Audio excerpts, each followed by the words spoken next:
Hi, I'm Jim Laxer. I want to welcome you to this lecture on the global economic crisis and its implications for Canada.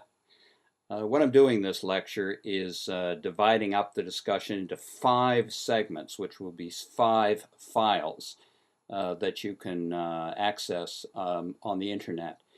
And I'm basing this lecture on my recently published book, which is titled Beyond the Bubble, Imagining a New Canadian Economy. It was published in the fall of 2009 by Between the Lines Publishers in Toronto. Here's what I'm going to do.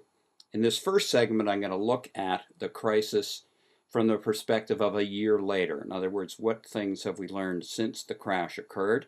In the second segment, I'll talk about the crash itself. In the third segment, the broader implications of the crash for the future of the global economy.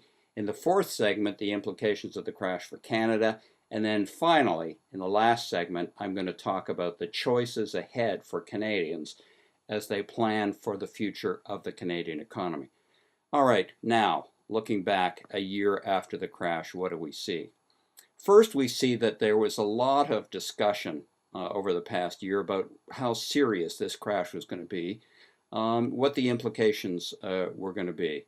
The Bank of Canada, for instance, at the beginning of 2009 came out with a forecast that said for Canada, the crash was serious, but we were going to recover relatively quickly and return to a pretty high level of growth. They, in fact, later on forecast growth in the third quarter of 2009 that was to exceed 2% of GDP. In fact, what happened when the facts became known is that our growth for 2009 in the third quarter was 0.4%, much below the forecast that we got. We've seemed to move out of the recession at times and then back into it. In October of 2009, we had a big downturn in jobs in Canada, 40,000 more jobs lost. In November of 2009, we created 79,000 jobs.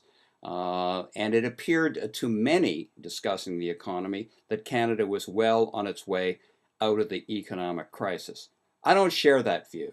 I believe that the crisis that occurred, the crash that occurred in the fall of 2008, is a long-term crisis, much like the crisis that occurred after the stock market crash of 1929. It portends a long-term future of adjustment before real and serious economic growth resumes, certainly for the majority of the population.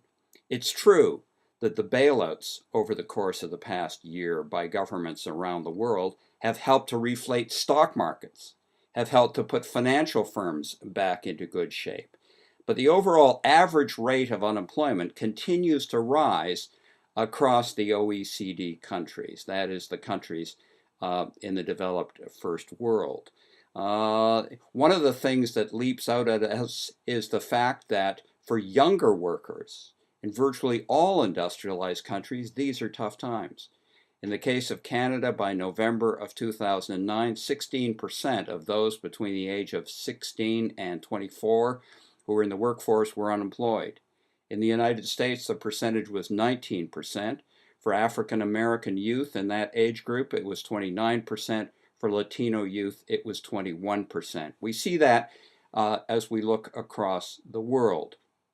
Now, there is a great debate that is beginning in Canada, and I want to end this first segment by looking at that debate because it's very important for where we go from here.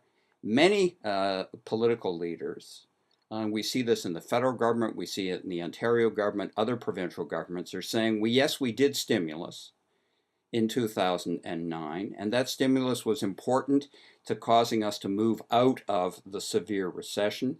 But now that we've done that, we have to get our economic house in order. We have to get government spending under control. We got to move to what I would call austerity. That's not the term they're going to use. But what we're going to see in future budgets at the Ontario government, other provincial governments, and the federal government is cuts to programs. And I think that this is going to be a serious error.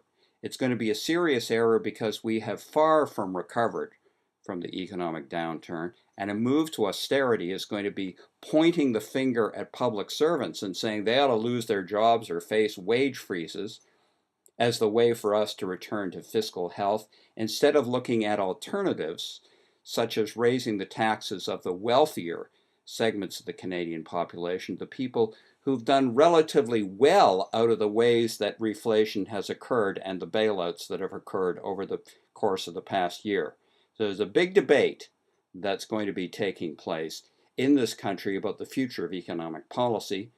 In the second segment, I'm going to go back and take a look at where it all started, the crash of 2008.